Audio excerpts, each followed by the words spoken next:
Picture this: the only spot you have is in the shade.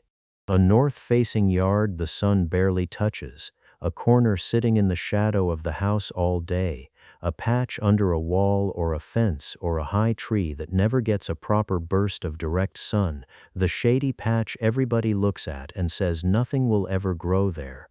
And in that shade I am going to show you 7 vegetables you can grow so well you would stop buying them, counted down to the one that turns the whole thing on its head, because here is what almost nobody believes. There is a whole side of the vegetable shop that does not just tolerate shade, it actually grows better in it, tender and sweet in the cool, while the same crop bolts, scorches, and turns bitter out in the hot sun. There are crops everyone swears need full sun that quietly crop away in bright shade with none of the fuss, and there is a shady spot trick that turns the laziest, most forgetful gardener into a good one, because the shade does half the work for you. Let me show you the fast one first, because it is the moment it flips in your head. You walk out to that sunless corner, the one you were sure was useless, and you cut a full bowl of soft, fresh salad leaves, tender and unbolted, about a minute from shade to plate, from a patch that gets no direct sun at all. Salad you grew in the exact spot everyone told you was too dark. That is not a fantasy, and it is not a trick. A shady yard looks dead and useless, but it is quietly sitting on 3 gifts a hot sunny garden fights all year to get. And I will be honest with you in one sentence up front, this is not sun-hungry summer fruit. You are not going to ripen a field of tomatoes in deep gloom, and pitch-black shade under dense evergreen really is a dead zone. But bright, open shade, or a spot that catches a few hours of soft edge-of-day light, grows the whole leafy, root and herb side of the shopping, the salad, the greens, the soft herbs you pay a fortune for and throw half away, the roots, the peas, all of it. Because shade already beats a sunny bed at the 3 things that quietly matter most for those crops. It stays cool, so nothing bolts to bitter seed the second the weather turns hot. It stays moist, so your pots do not bake dry and you water a fraction as often, and it stretches the season, keeping tender crops sweet and cropping long after a baking sunny bed has burned them out. Give shade the crops that were built for it, instead of fighting it with the ones that were not, and it grows. So here is the countdown: 7 vegetables you can grow in full shade and stop buying, starting at number 7 with the fastest win of the lot. Number 7 is the fastest proof the shade works, and it is the crop the shade loves the most: salad leaves. I am starting here because most people quit before they ever believe a shady corner can feed them, and a tray of loose-leaf lettuce gives you the answer in about 3 to 4 weeks. Stand a wide, shallow trough or a low tray of loose soil in the brightest part of the shade, scatter the seed thin, water it, and that is the whole job. Here is why the shade wins for salad, and it is the surprise that sets up the whole video. Lettuce and soft leaves are cool weather crops, and the moment they get baked in hot full sun they bolt, shoot up a bitter flower stalk, and are ruined. In cool shade they never get that heat trigger, so they stay tender, sweet, and standing for weeks longer than the same tray would out in the sun. And here is the trick most people get wrong: they grow a lettuce, wait for a whole head, and cut it down, and it is gone. Instead you sow close and harvest, cut and come again, taking only the outer leaves and leaving the growing point in the middle, so one sowing hands you salad for weeks, not one bowl. A shady tray hands you your first homegrown crop, the exact bagged salad you rebuy and watch go slimy every single trip, about a minute from shade to plate. But if salad is the fastest thing you can grow out there, the next number is the leafy green that bolts and wastes the fastest of all in the sun, and the cool shade keeps it standing for weeks. Number 6 is the greens that hate the heat. Number 6 is the pile of tender greens you buy in a bag, use a handful of, and find turn to slime 3 days later: spinach and the fast Asian greens. These are the crops that punish a sunny garden the hardest and reward a shady one the most. Out in hot full sun, spinach, rocket, mizuna, and pak choi bolt almost overnight. They throw up a seed stalk, turn bitter and tough, and the crop is over before you have picked much of it. That is why they are so annoying to grow and so easy to keep rebuying. Here is why the shade wins, and it is the whole point of this number. Take that same plant, put it in a cool shady trough, and the bolting trigger never fires. It sits there tender and mild and cropping for weeks, giving you leaf after leaf while the sunny version has already gone to seed. Sow a run of them along a trough in the brightest shade you have, sow a little more every couple of weeks, and take the outer leaves as you need them. Here is the spike. Cool shade can hand you weeks of tender spinach and baby greens from one sowing, the exact salad bag greens that are among the worst value and the fastest to rot in the whole shop, from the one growing spot everybody writes off as too dark. But the next number is the one you overpay for, the very worst of all by weight, and half the soft ones on that shelf would honestly rather sit in your shade than out in the sun. Number 5 is the flavor you keep paying a fortune for. Number 5 is the corner of the produce aisle you overpay for the worst, the fresh herbs, and a good half of them actually prefer your shade. Think about how they sell them. A few cut sprigs sealed in a stiff plastic clamshell, one of the highest prices by weight in the whole store, and they turn to slime in the fridge in days, so half of every pack goes in the bin. It is the worst value on the shelf and one of the easiest things of all to replace. And here is the surprise that makes this number perfect for a shady spot. The soft, leafy herbs, parsley, chives, coriander, chervil, and mint, are woodland and streamside plants, not desert ones, and they run to bitter seed in hot sun exactly like the salad does. A cool, moist, shady corner is the home they actually want, where they stay leafy and mild for months instead of bolting in a week. Stand pots of the soft ones you cook with most in the bright shade, and keep the mint in its own pot, on its own, because it will bully everything next to it given half a chance. Here is the spike, and it is almost too easy. One living herb pot you snip from all season costs about what a single clamshell does, except it never stops, and the shade keeps the soft ones tender and sweet long after a sunny pot would have bolted. And green onions will regrow from the white root ends you were about to throw away, so push those scraps into a pot in the shade, and that little patch is effectively free forever. Flavor from the crop your shade was built for, and free onions from your scraps. But the next number takes the one thing a shady yard has going spare, the air above it, and turns it into a wall of food. Number 4 grows straight up out of the shade. Number 4 grows in the one place a shady yard has going spare, straight up into the air, Peas Mangetout. A shaded corner is often a narrow, walled-in, awkward spot with not much floor, so instead of crowding the ground you go vertical. Lean a slim trellis or run a few strings up a light frame, stand one pot at the bottom, and send up peas, Mangetout, and sugar snaps. This is a proper heavy hitter for a shady spot, because peas are a cool season crop that genuinely does not want to be baked. They crop happily in bright shade and part shade where a heat lover would sulk, so the very thing that stops you growing tomatoes out there is exactly what peas like. And here is the clever part down in the pot. Peas are legumes, so they quietly pull nitrogen out of the air and feed it back into the soil, giving something back instead of only taking, which leaves that pot richer for whatever you grow next. And they do the generous trick. The more young pods you pick, the more the plant sets, so a single row up a string can hand you sweet pods for weeks. The Mangetout and sugar snaps you pay a small fortune for by the little bag, eaten straight off the plant.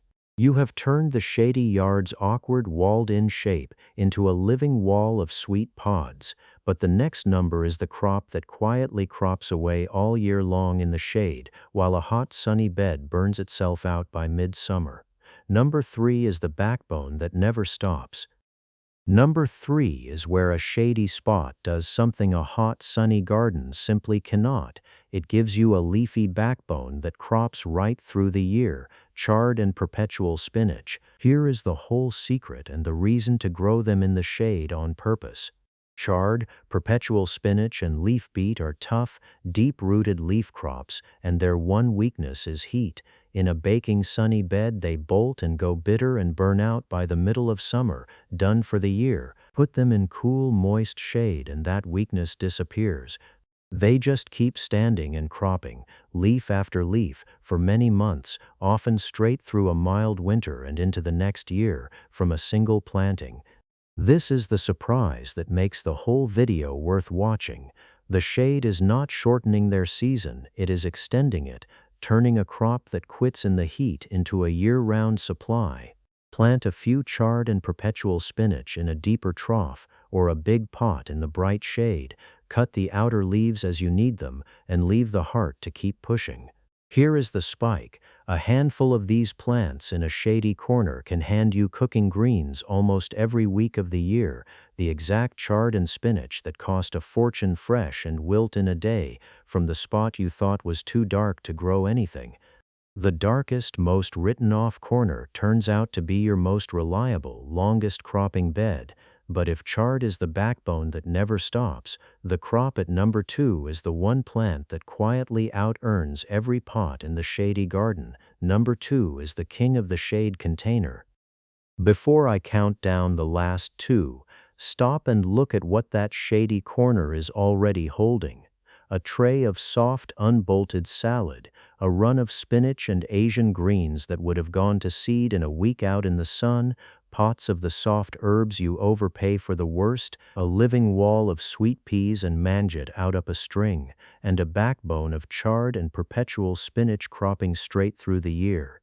That is already the freshest and some of the most expensive corners of the cart, all grown in a spot that gets no direct sun and that everybody told you was dead.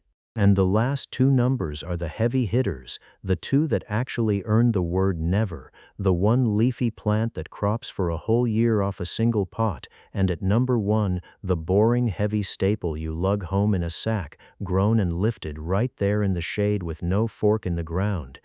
Quick question while we are here, and I do read every reply. What is the shadiest, most useless corner of your place, the spot you had written off completely? Tell me in the comments, I am genuinely curious. Now number 2. Number 2 is the king of the shade container, the one plant that quietly out-earns everything else out there, kale. If you grow one single thing in your shady corner, make it this. Kale is a tough, leafy brassica, and unlike the fussy sun lovers, it is genuinely happy in bright shade and part shade, cropping steadily where a tomato would just sulk. Everything the chard does, the kale does with even more muscle, and it gives you more for it. Stand one kale plant in a decent pot in the shade, and here is why it belongs so high on the countdown. It is a cut-and-come-again machine that does not quit. You pick the lower leaves as you need them, the plant keeps pushing new ones from the top, and a single well-fed plant can keep handing you leaves for the better part of a year, often right through the cold when almost nothing else is growing, when a bag of the stuff in the shop is at its most expensive. Here is the spike. One healthy kale plant in a shady pot can quietly replace a rebought bag of greens week after week for months on end, and the cold only makes the leaves sweeter, not worse. A couple of plants and you have stopped buying leafy greens for most of the year, from a corner that never sees the sun. But the crop at number 1 is the one that flips the whole idea in your head, the heaviest, most boring thing in your trolley, grown and lifted in the shade with no digging at all. Here is number 1. Number 1 is the heavy, boring, expensive staple you carry home in a sack every single week, the potato, and growing a bag of them in the shade is the moment the whole thing clicks. Now here is the honest bit that makes this the perfect number 1. Potatoes do want some light, but they are far more forgiving than anyone thinks, and in bright shade or a spot with a few hours of soft light, they still give you a real, satisfying crop just a little later and a little smaller than a baking sunny plot, and you never had that sunny plot anyway. Stand a couple of deep grow bags or old compost sacks in the brightest shade you have, fill them with a decent soil mix, and push a couple of seed potatoes into each. That is the whole setup. No bed, no digging, no ground to break.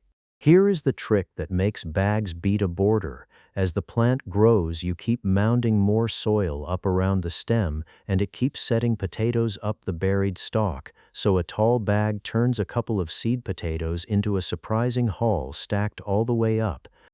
And here is the payoff I opened the whole video on, the one that flips it in your head. When they are ready, you do not dig, you grab the bag and tip it straight out, and a clean pile of potatoes rolls out with not one of them speared or cut in half.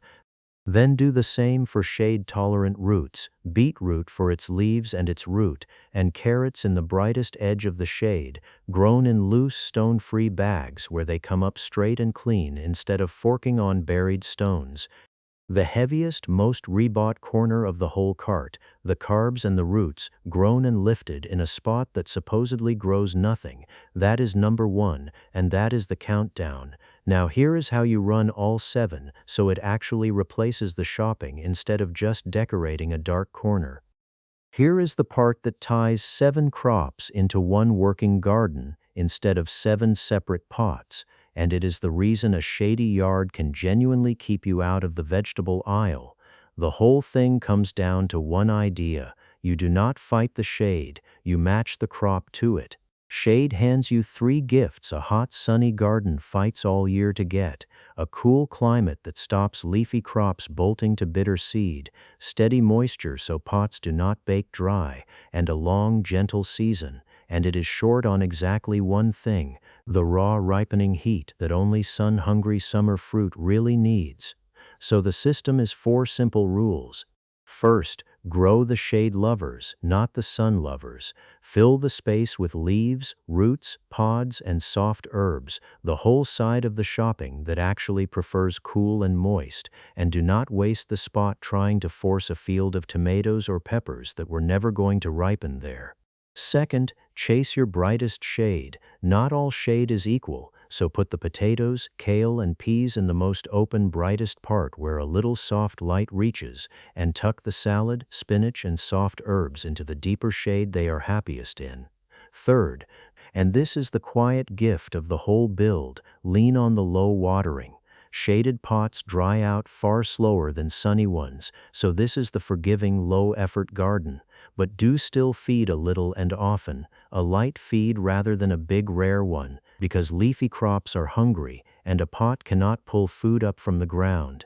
Fourth, the big one, never leave a pot bare. The day you cut a crop out, or tip a bag of potatoes, refill it the same day, something fast in the troughs, a new pea up the strings, never a patch of empty soil wasting weeks of a growing spot you fought to find.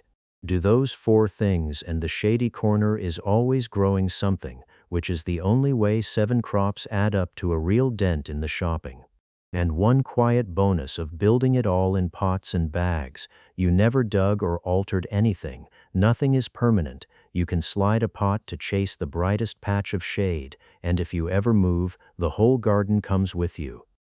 So that is the countdown, 7 vegetables you can grow in full shade and stop buying, fast, unbolted salad leaves for your first win, a run of spinach and Asian greens that would have gone to seed in the sun, the soft herbs you overpay for the worst finally sitting where they want to be, a living wall of sweet peas and mangetout, a year-round backbone of chard and perpetual spinach, the container king kale cropping for months off a single pot, and at number 1 the heavy staple, potatoes and roots you tip out clean with no fork in the ground.